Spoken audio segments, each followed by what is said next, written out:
Il y a des gens dans le monde, et je le constate, en France, à qui il faut pas trop donner de liberté, sinon ils ne savent vraiment pas quoi en faire. Après avoir eu l'obligation de porter un masque pendant la pandémie, en décembre 2023, alors qu'il n'y a absolument rien, certains arborent fièrement la muselière. Muselé, mais libre, rien ne va plus. Bonsoir et bienvenue à vous dans La France Libre, une émission du CNTF-CH avec Philippe, avec Christiane et avec Patrick, et avec vous également qui nous regardez, messieurs, dames. Bonsoir et bienvenue. Bonsoir à tout le monde. Alors, merci pour ton intro. Alors, c'est muselé mais libre, ou j'aurais envie de dire muselé et libre. C'est au moins aussi bien que mais. Voilà. Petite parenthèse que je referme. Et puis, avant de commencer notre thème principal, qui est un thème assez lourd et qui est un thème d'actualité, ce qui n'est pas forcément dans notre tradition. En général, on n'est pas sur l'actualité, mais bon. Ce soir, oui, mais c'est un thème qui va revenir, donc on aura d'autres occasions d'en parler, que ce soit nous en interne ou que ce soit avec d'autres lanceurs d'alerte, bien entendu. Donc voilà. Donc, ce que je voudrais signaler déjà dans un premier temps par rapport à l'actualité, c'est quoi? Bah, c'est tout simplement le fait qu'il y a des voitures qui brûlent. Au feu les pompiers, il y a des voitures qui brûlent, hein, comme disent les enfants. Bah, c'est exactement ça. C'est-à-dire, ça continue.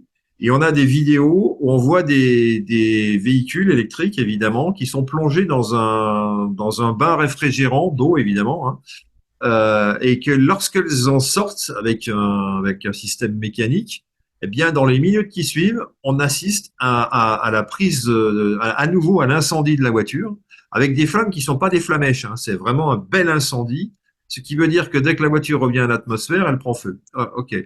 Bon, bah ça me fait penser aux bombardements aériens qui ont eu lieu sur la ville d'Hambourg à la fin de la dernière guerre mondiale, où on a des images, hein, où on voit des gens qui plongent dans l'océan parce que justement le phosphore dont les bombes étaient composées, eh bien, prenait feu à l'atmosphère.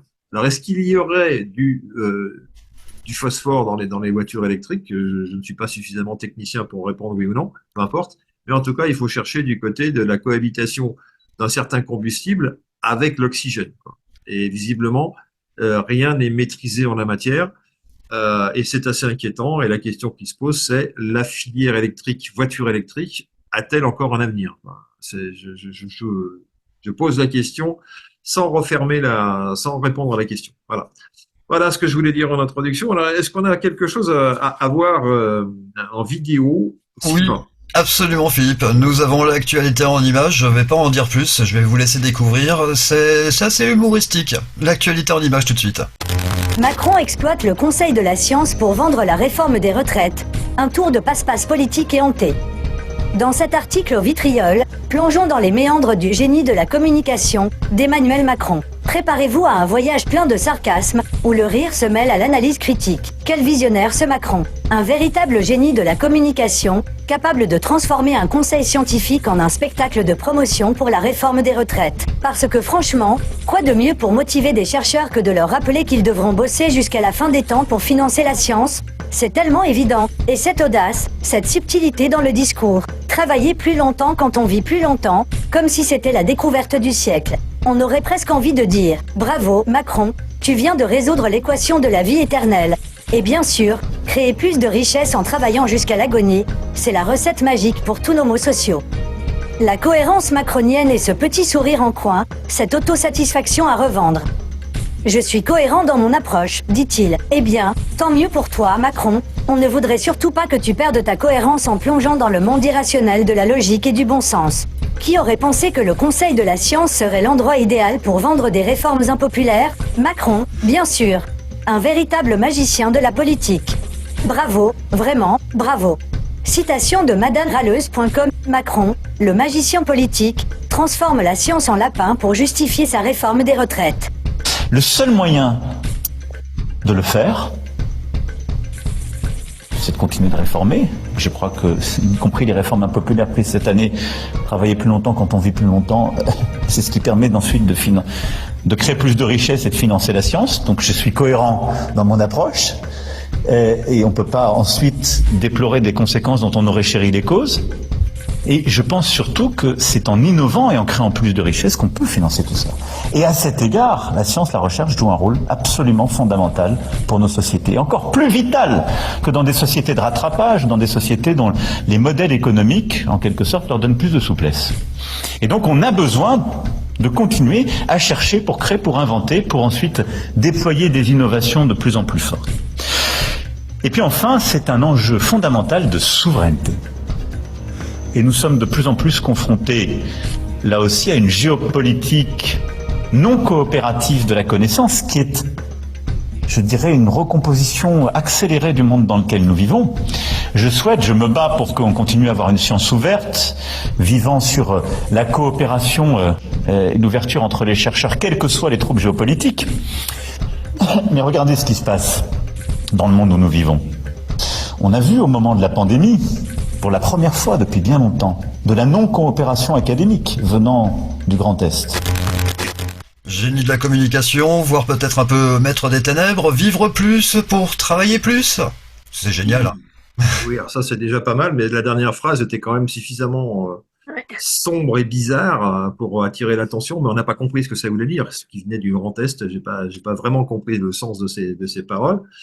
Je pense qu'il s'adresse, lorsqu'il fait une allocation publique, il ne s'adresse pas qu'au public. Il s'adresse avec des personnes avec lesquelles il est en intelligence, c'est-à-dire avec lesquelles il a un vocabulaire commun, avec lesquelles il a des mots communs, des concepts communs.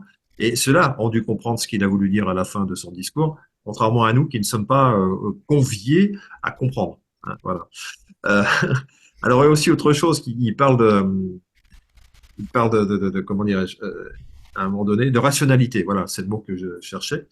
Parfois, trouver de la rationalité. Alors, ce que j'aime bien dans cette réflexion, c'est qu'il semble que lui n'en trouve pas chez nous. Alors que bizarrement, nous, on trouve qu'on n'en trouve pas chez lui. Donc, on est déjà dans une sorte de miroir où chacun accuse l'autre d'être irrationnel, d'être illogique, d'être incohérent, etc. Il cherche beaucoup le mot cohérence, ce qui veut dire qu'il est en recherche de cohérence autant qu'un noyé est en recherche d'oxygène. Et voilà. Et donc, il en est là. Hein. Donc, vraiment, il soigne son ego, il soigne sa parure, évidemment. Dans la vidéo, on voit très bien qu'il change de vêtements régulièrement. C'est très bien, c'est très beau. Tous les costumes lui vont bien, ouais. Tous les costumes lui vont bien. Maintenant, on verra bien jusqu'où ça pourra se projeter. Voilà, donc on a inchangé, un monsieur qui effectivement est dans le discours, alors qui donne aux savants, ou aux scientifiques ce message, qui le délivre ce message. Vivez longtemps et vivez longtemps parce que on a besoin de votre cerveau longtemps parce que vous n'êtes pas si nombreux. Et en plus, vous partirez en retraite que quand vous aurez dépassé un certain âge. Donc vous pouvez durer. Les autres non, parce qu'ils sont fatigués, ils sont usés. Mais vous pouvez durer, continuer de chercher. Alors comme disait De Gaulle, les chercheurs on en trouve, mais des trouveurs on en cherche. Donc c'est ça qu'il aurait dû dire, à mon avis, plus, parce que ce qui fait effectivement le poids de la recherche, c'est le fait de pouvoir trouver des choses industrielles qui peuvent s'appliquer à l'industrie, qui peuvent s'appliquer au plus grand nombre.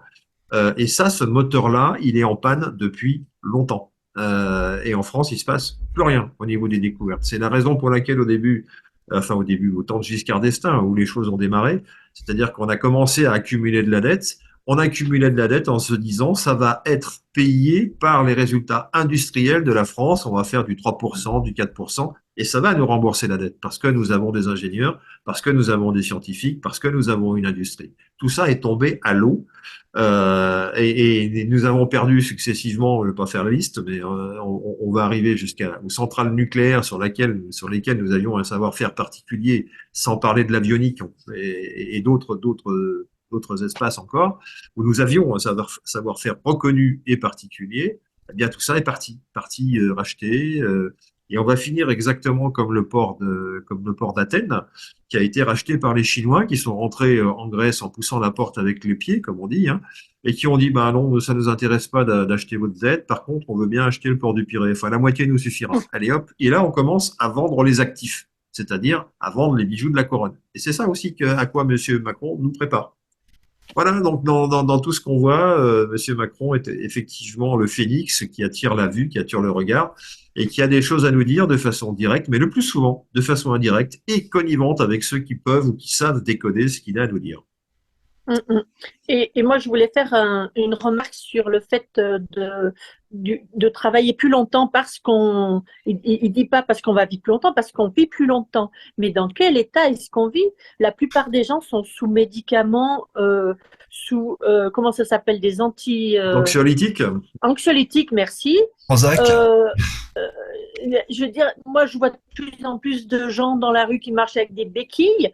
Enfin, depuis un certain temps, là, depuis quelques années, là, 1 an ou 2, il y a de plus en plus de gens qui sont qui sont pas bien, quoi.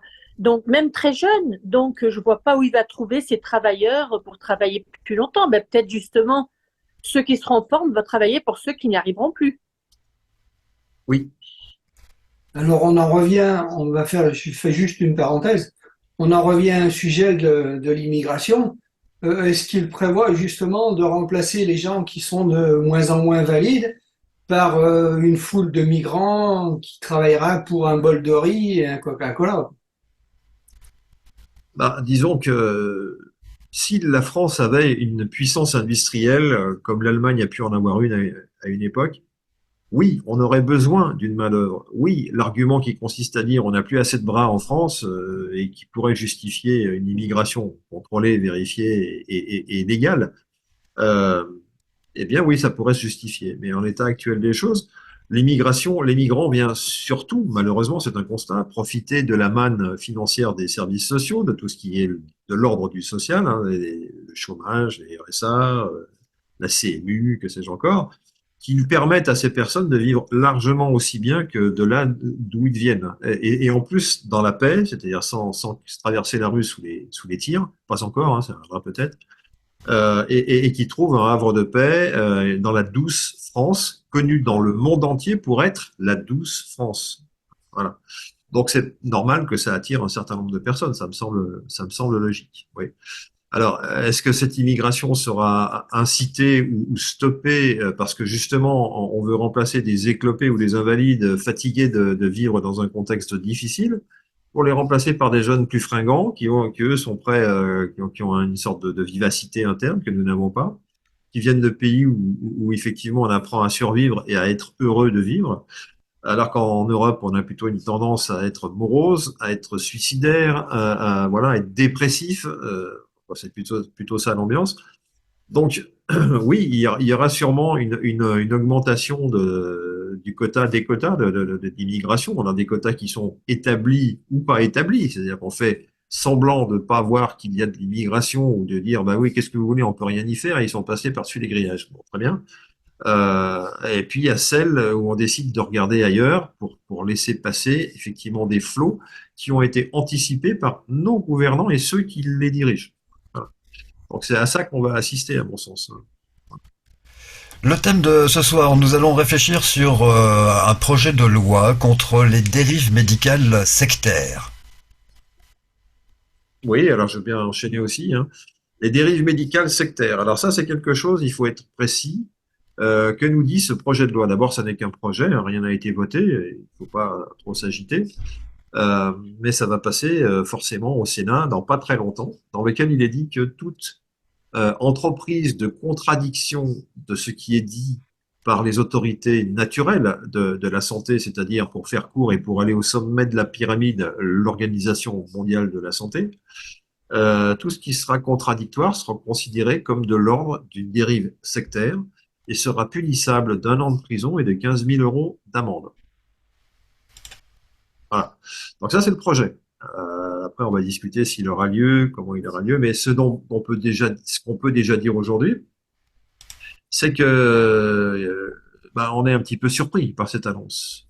Bien qu'on soit de moins en moins surpris par des annonces de plus en plus faramineuses, celle-ci, elle est quand même pas piquée des vers, comme on dit, hein. C'est-à-dire que les médecins la médecine par les plantes qui marchait très bien, même jusqu'au 19e siècle, hein, on avait des apothicaires. Quand on regarde le film Knock qui date des années 1940, eh bien, on voit très bien qu'il y a un apothicaire qui va faire lui-même ses onguents à partir de bases de plantes. Voilà. On n'est pas au Moyen-Âge ni au temps des sorcières, hein. Voilà. Et pourtant, autant des sorcières comme on les nommait à l'époque et au Moyen Âge, il y avait des solutions de guérison au travers des plantes qui étaient connues et reconnues et dont on sait qu'on a perdu la recette. On a perdu la recette pas par hasard, hein, elle n'est pas tombée d'une poche, elle a simplement été extirpée à ceux qui les appliquaient, c'est-à-dire ceux qu'on a appelés plus tard les sorcières et les sorciers, qui avaient le mauvais goût de guérir les gens en dehors des clous, c'est-à-dire en dehors de la médecine officielle royale, qui, elle, à cette époque-là, était beaucoup moins disante en termes de qualité de soins que ne l'est aujourd'hui la médecine officielle, notre médecine officielle. Donc évidemment qu'il y avait un marché parallèle, si je peux me permettre cette comparaison, entre la médecine officielle de l'Ancien Régime, on va dire ça comme ça, et la médecine parallèle qui était portée par un certain nombre de savants, de sachants, qui utilisaient ce que l'on appelait notamment à l'époque les simples. Les simples, c'est une liste d'herbes dont on sait qu'elles ont mélangé ou séparément des vertus curatives sur un certain nombre de maladies. Voilà. Donc ça veut dire qu'aujourd'hui, si vous dites dans le poste, eh ben, telle maladie qu'on guérit avec des antibiotiques, on pourrait la guérir avec des plantes. Paf! 1 an de prison, 15 000 euros. Est-ce que ça commence déjà à être plus clair pour tout le monde? Voilà. Et puis la médecine d'Hippocrate, qui elle-même effectivement est partie avec des plantes, balayée aussi, d'un revers de main, hein. Voilà, voilà. Est-ce que c'était une médecine dérivante? C'est ça la question. C'est que toutes ces médecines anciennes sont-elles une dérive d'une médecine actuelle qui tendrait à quelque chose d'ancien, de pas exploitable, de dangereux parce que pas maîtrisé? On n'a pas les codes, on n'a pas les molécules. C'est pas vrai qu'ils n'ont pas les molécules. C'est pas vrai du tout. Ils ont les molécules. Moi, j'ai assisté à une vidéo où on voyait un monsieur en Martinique qui expliquait à des envoyés de je ne sais plus quel grand laboratoire pharmaceutique ce que telle plante ou telle autre plante avait comme vertu sur la santé. Ouais. Bah, je peux vous dire ils en rataient pas une miette, les gens du laboratoire, hein. Pas une miette. C'est-à-dire qu'en fait, ce qu'ils voulaient, c'était synthétiser la plante, la reproduire et puis la breveter et la vendre. Enfin, c'est tout, hein. Voilà. Donc, ça veut bien dire que la copie du vivant, ça reste encore aujourd'hui quelque chose de naturel, de normal et de sensé, de logique. Et que même pour les laboratoires, ça peut devenir une manne financière à condition d'interdire à tout le monde d'accéder au vivant, d'accéder aux plantes. Ça, c'est pas bon, ça. Par contre, que vous alliez chercher des médicaments qui eux-mêmes sont des molécules extraits des plantes, ça c'est très bien, ça. Parfait. Voilà vers quoi on veut envoyer à tout le monde, hein, à grand renfort d'argent. Oui, Christiane. Alors, ce que je voulais rajouter par rapport aux plantes, c'est qu'on a le droit de dire qu'une plante guérit, soigne, parce que c'est la vertu de la plante, mais on n'a pas le droit de dire j'ai donné une plante, ça a guéri la personne. Ça, c'est du domaine médical. En revanche, on a le droit de dire qu'on s'occupe de la santé et qu'on utilise les plantes pour rester, parce que c'est de la prévention finalement. Tout ce qui est naturopathie, qui est attaqué actuellement, parce qu'on sait bien qu'il y a eu une cabale contre euh, Irène Grosjean, qui est une grande naturopathe, qui a fait beaucoup d'expériences, qui a eu beaucoup de résultats positifs avec les personnes avec qui elle a utilisé donc des plantes et la naturopathie, le nettoyage du corps, etc. Et donc, elle a été extrêmement attaquée parce elle est devenue populaire. Et il en est de même pour Thierry Casasnovas, que tout le monde connaît ici, qui est en procès actuellement. On lui reproche des choses qui ne sont même pas avérées. On a monté un dossier contre lui. Et donc, lui, il reprécise bien qu'il a toujours fait en sorte d'informer les gens pour les maintenir en santé. Il n'a jamais dit qu'il avait guéri des gens. Et c'est là-dessus que les choses sont importantes à dire, parce que le mot guérir, c'est du domaine du médical, et si on l'utilise effectivement, actuellement, la loi peut nous attraper.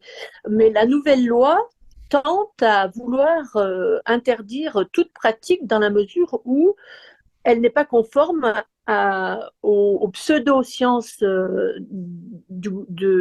nos gouvernements, de nos États, parce qu'en fait, eux, déjà, au niveau de la science, c'est pas correct au départ parce que si on commence à avoir des méthodes scientifiques qui n'en sont pas, bah déjà il y a un souci.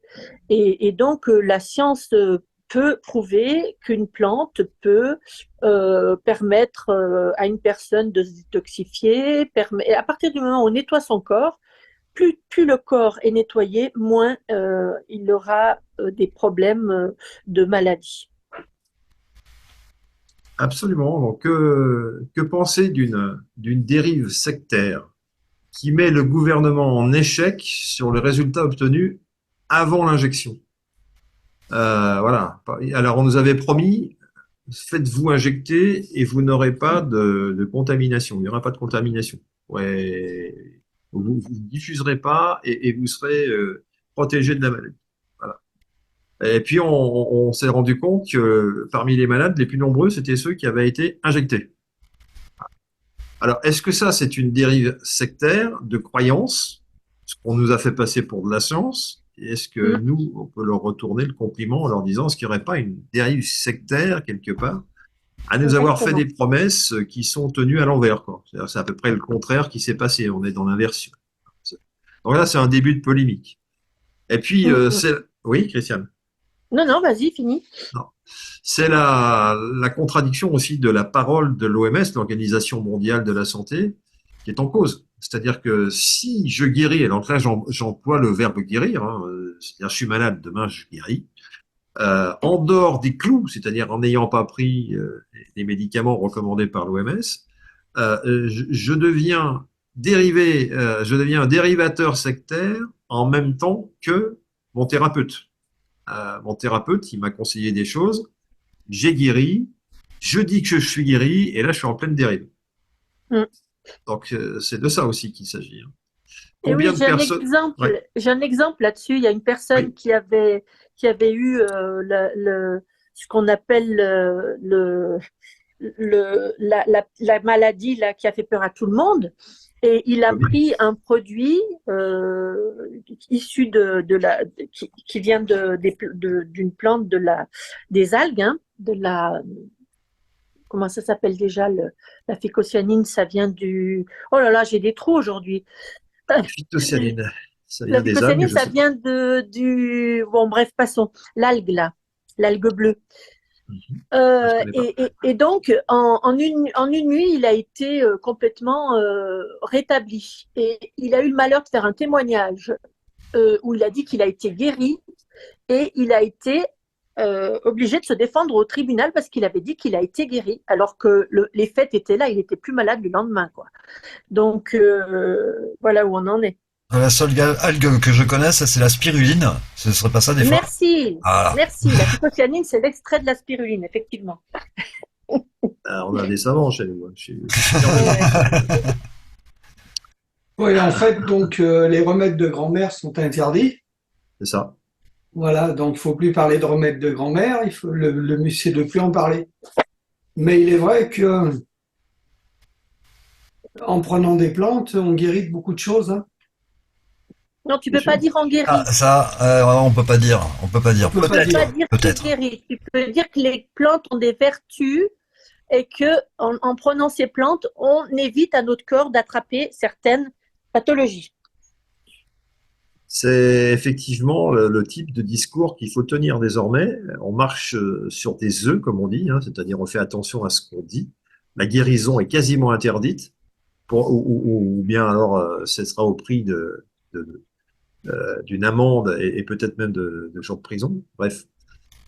Alors évidemment, ce qu'on a envie de dire, c'est que eux, ceux qui nous gouvernent, hein, l'OMS, l'État profond, etc., ils chassent les dérives pour notre bien. Bah oui, parce qu'il y a des citoyens qui sont complètement perdus et auxquels ils offrent un cadre médical de référence sérieux, incontestable et incontournable. C'est-à-dire que vous ne pouvez pas passer ailleurs, vous êtes obligé de passer par là. C'est incontestable, c'est-à-dire parce que c'est là, c'est de la doxa, donc c'est pas contestable. Il n'y a même pas à discuter, c'est comme ça. Et c'est évidemment très sérieux. Donc ça nous protège normalement contre les escrocs, Alors, il faut en parler quand même. Il y a des gens qui, effectivement, des marchands d'Orvietan, comme on les appelait autrefois, qui sont aujourd'hui toujours, hein, probablement, des gens qui sont capables de vous vendre un morceau de sucre comme la panacée contre je ne sais quelle maladie. Et il y aura Ça, toujours c'est des gens l'effet naïfs. placebo. C'est l'effet placebo, ça marche aussi. Alors, il peut y avoir aussi l'effet placebo, c'est vrai. Mais là, par contre, on parle pas de guérison. On parle d'un cas sur 10 qui fonctionne, quoi, voire même un cas sur Mm. 100. Euh, oui, bien sûr. Mais alors, ce que j'ai envie de dire, c'est que proportionnellement, cette population d'escrocs, elle a largement rétréci depuis le Moyen Âge, pour les raisons qu'on évoquait tout à l'heure. C'est-à-dire qu'au Moyen Âge, il y avait une vraie concurrence entre les escrocs, les gens qui soignaient par les herbes, les gens qui avaient un talent de guérisseur, et puis la médecine officielle. Hein, voilà, tout ça était à peu près à égalité, quoi. Alors qu'aujourd'hui, c'est quand même plus le cas. Des escrocs qui se baladent et qui vous offrent sur Internet des solutions qui marchent pas, je pense que proportionnellement, la proportion a vraiment diminué parce que le bouche à oreille et l'information sur Internet fonctionnent tellement vite que telle ou telle personne est vite marquée au rouge et dire allez hop dehors, on n'en veut pas, quoi. On n'a même pas besoin de l'Organisation mondiale de la santé et on n'a même pas besoin que l'État légifère par rapport à ce genre d'individu. Enfin, c'est mon point de vue en tout cas. Hein. Donc voilà, en fait, ce qu'ils cherchent, c'est des gens qui sont pas d'accord avec eux. Donc, on est bien sur une logique politicienne. C'est pas une logique médicale. C'est une logique politique dans laquelle Mm. on dit aux gens, on vous prévient, l'OMS a dit que c'est notre précaré. Tout ce qui sort de l'OMS est à la fois nécessaire et suffisant. Tout ce qui est en dehors de ce spectre-là de médication est illégal et vous serez poursuivi. Voilà. Donc, comme ça, c'est clair. Donc là, on est dans une logique totalitaire, hein, politiquement. Hein. Mm. Vraiment. Hein. Ça nous relie à tout ce qu'a pu écrire Ariane Biron, en l'occurrence, sur ces choses-là. Mm. Alors, quelle forme de logique y a-t-il dans l'expression dérive médicale? Et pour moi, il n'y a pas de dérive médicale. Pour moi, il y a de la recherche médicale, il y a des progrès médicaux, il y a le Téléthon. Est-ce que le Téléthon est une dérive médicale? C'est une bonne question, parce qu'il y a des gens qui disent, bah non, on est en train de faire de la recherche, donnez-nous des sous, et puis on va trouver des trucs formidables. Je ne sais pas si vous avez remarqué, mais on n'a pas trouvé grand-chose hein, depuis 10, 15, 20 Mm. ans.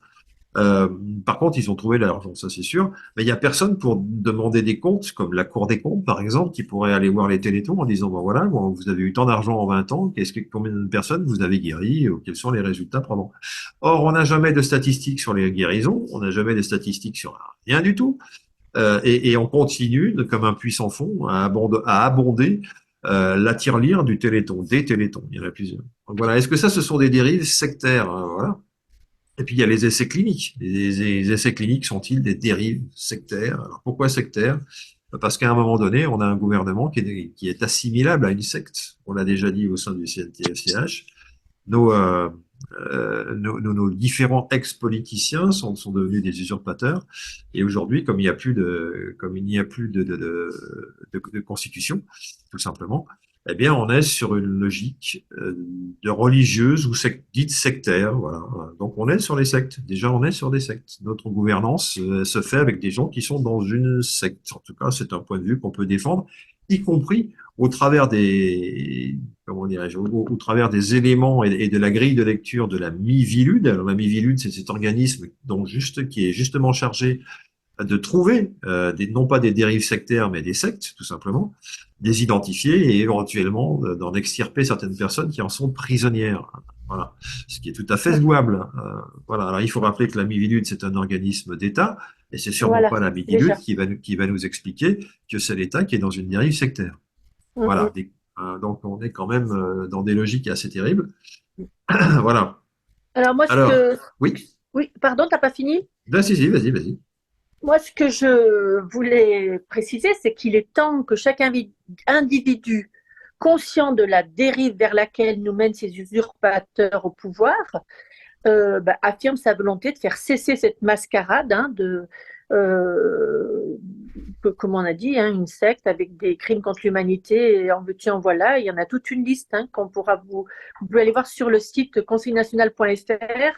Vous allez voir les courriers dans lesquels on liste tous les crimes contre l'humanité qu'ils ont déjà commis. Alors, tout d'abord, qu'est-ce qu'il faut faire? Il faut refuser de céder à la peur, évidemment, et cesser d'obéir à toute loi contraire au vivant, à la Déclaration des droits de l'homme et du citoyen qui est la loi des lois. Ensuite, en informant le peuple de son pouvoir, bien sûr, en créant des cellules de volontaires qui diffusent les vérités juridiques qu'ils ne veulent pas que nous sachions. Donc, les outils sont prêts, ils vont bientôt être sur le site. Donc, moi, je vous encourage à aller voir régulièrement le site conseilnational.fr pour déjà vous être au courant exactement de toutes les lois liberticides, de tous les crimes commis et pour pouvoir vous en imprégner. Et ensuite, eh bien, en informant le peuple va informer les uns les autres c'est le peuple qui va reprendre le pouvoir, pas par la force, mais en étant lui-même le procureur des siens, en allant dénoncer des crimes. Il a le devoir de le faire. Voilà, donc moi j'encourage chacun c'est à nous, c'est nous qui allons changer les choses. Faut pas compter sur eux et on n'a pas à les combattre. On n'a pas la puissance pour combattre. On n'a pas l'armée avec nous pour l'instant, donc il faut aller chacun. Il faut que la peur change de camp. Absolument. Et puis, je crois, en conclusion quand même, parce qu'on pourrait développer longuement, mais on y reviendra sûrement, ce thème, c'est que nous croyons que ce projet, donc cette proposition de loi, ne verra jamais le jour. En tout cas, c'est ce que nous disons. Sinon, ce serait la fin du libre arbitre, de la liberté individuelle, de tout ce qu'on veut, enfin de la démocratie, etc., etc., de la liberté d'opinion, liberté de travailler. Ce sera la fin de tout ça. Donc, si on réagit pas là, on réagira jamais. Et c'est pour ça que nous disons que ça n'aura pas lieu. Est-ce que cette émission va être diffusée sur YouTube? Est-ce que les réseaux sociaux connaissent actuellement des dérives sectaires? Eh ben, c'est ce que nous allons voir, hein. On va essayer de poster ça, et puis on va voir si ça fonctionne. Prochain rendez-vous avec le CNTF/CH et la France Libre. Ce sera dans 2 jours, juste avant le week-end, vendredi. Merci Philippe, merci Christiane, merci Patrick, merci à vous également. Excellente soirée et à vendredi.